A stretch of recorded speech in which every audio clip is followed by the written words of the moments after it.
Pertanyaannya kemudian seberapa mendesak sebenarnya reshuffle kabinet di saat pandemi COVID-19 ini dan menteri mana yang kinerjanya dinilai kurang dan kebijakannya biasa-biasa saja di saat bangsa ini membutuhkan kebijakan yang luar biasa untuk menghadapi pandemi COVID-19. Kita akan berbincang dengan 3 orang narasumber, nanti akan bergabung menjadi 4 begitu.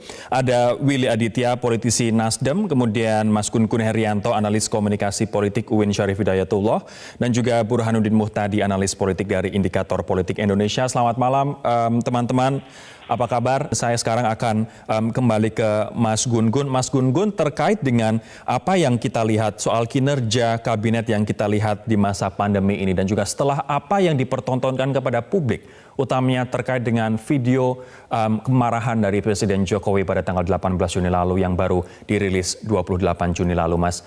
Kalau reshuffle tidak dilakukan, apa yang akan terjadi? Menurut saya akan punya konsekuensi pada 2 hal, Mas Rory. Pertama pada dimensi kinerja, kemudian yang kedua pada dimensi persepsi.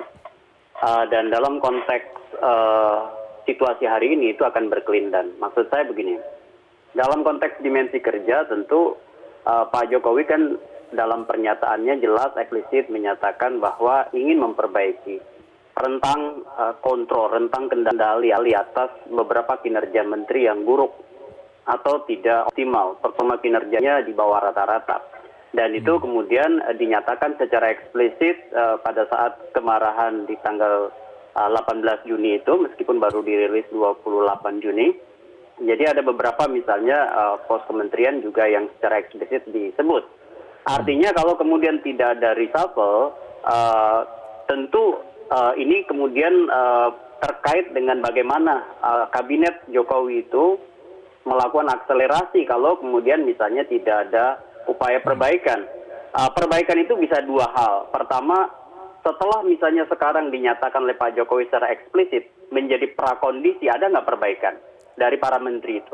Kalau kemudian tidak ada dan tidak ada reshuffle, tentu juga akan mempengaruhi nanti laju atau akselerasi kabinet Indonesia Maju. Apakah artinya kemudian persepsi publik, kalau tadi riset dari Mas Burhan mengatakan kabinet, persepsi publik atau public acceptance-nya untuk kabinet ini jeblok dari 70-an menjadi 50-an, apakah dengan tidak adanya reshuffle ini, kepercayaan publik semakin tergerus, Mas?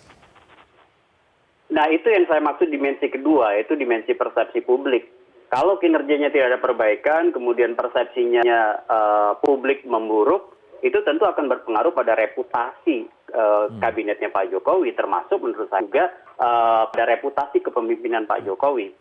Maksud saya, Mas Rory, persepsi publik itu kan nanti terhubung juga dengan perbincangan di halayak, kemudian perguliran opini publik, sehingga kemudian itu tentu sedikit besarnya, bahkan menurut saya akan signifikan, itu berpengaruh pada reputasi pemerintahan.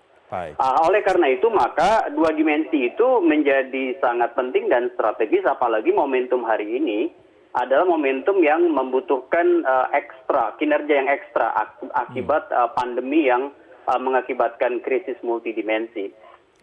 Krisis sekarang bukan hanya krisis kesehatan kan, tapi juga krisis yang ada di wilayah ekonomi, sosial, bahkan mungkin di bidang-bidang lain. Gitu, Mas. Baik, saya akan ke Mas Gun Gun. Setuju Mas Gun Gun dengan analisa ini, menteri yang tidak punya backup politik posisinya rawan saat ini, dan menurut Anda apakah Presiden Jokowi punya gut, punya kemauan begitu juga untuk misalnya mencopot menteri-menteri dari parpol yang tidak perform?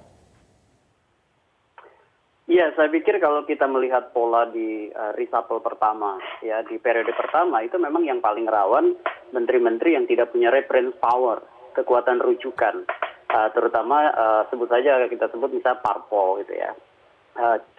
Misalnya kita ingat nama Andi Wijayanto dulu ya, Andre Nof Caniago, dan beberapa nama lain. Dan dalam konteks sirkulasi elit, Rory, itu bersifat interdependen. Artinya memang ketika satu bagian berubah itu sangat mungkin kemudian menyebabkan adanya perubahan di bagian-bagian lain. Artinya seperti misalnya selain pergantian bisa juga reposisi begitu ya. Dan saya setuju dengan Mas Burhan tadi, beberapa pos itu memang menjadi punya kerawanan karena selain ada intensi dari Jokowi untuk menyebut secara eksplisit di muka publik, itu mungkin juga karena urgensi beberapa hal terkait dengan penanganan pandemi ini memang terhubung dengan beberapa pos yang kebetulan disebut secara eksplisit oleh Pak Jokowi. Saya melihat dalam konteks bacaan komunikasi politik, intensi itu sebenarnya menjadi penting untuk dimaknai.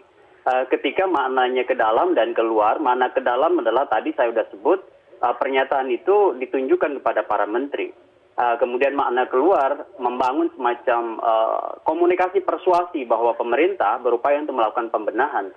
Dan ketika di periode pertama 10 bulan pertama sudah melakukan reshuffle, artinya sangat mungkin juga saya melihat konteks itu juga bisa terjadi saat ini. Artinya reshuffle menjadi mungkin dilakukan oleh Presiden. Terakhir saya akan ke Mas Gun Gun. Mas Gun Gun, apa kemudian langkah yang seharusnya dilakukan oleh Presiden setelah video kemarahan Presiden pada tanggal 18 Juni lalu? Menurut saya metode CFR atau Conclusion Finding Recommendation itu jelas benar-benar penting sekali dilakukan Pak Presiden sekarang, dan saya yakin Presiden sudah ada di sakunya data-data dari mata telinganya itu mengumpulkan sekian banyak prestasi para menteri termasuk juga kinerja yang sudah dilakukan oleh mereka, sehingga mapping itu nanti akan disesuaikan dengan matrik kebutuhan Presiden 5 tahun ke depan kan. Maksud saya selama periode 5 tahun. Oleh karena itu jika kemudian banyak hal tidak bisa dicapai, sudah saatnya memang Presiden mengganti para menterinya, begitu.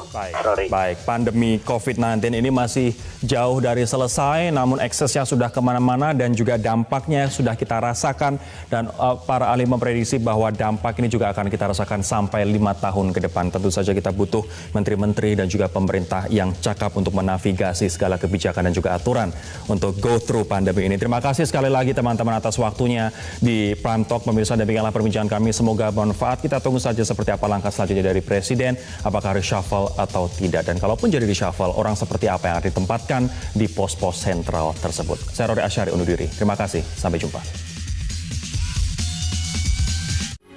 Metro TV, knowledge to elevate.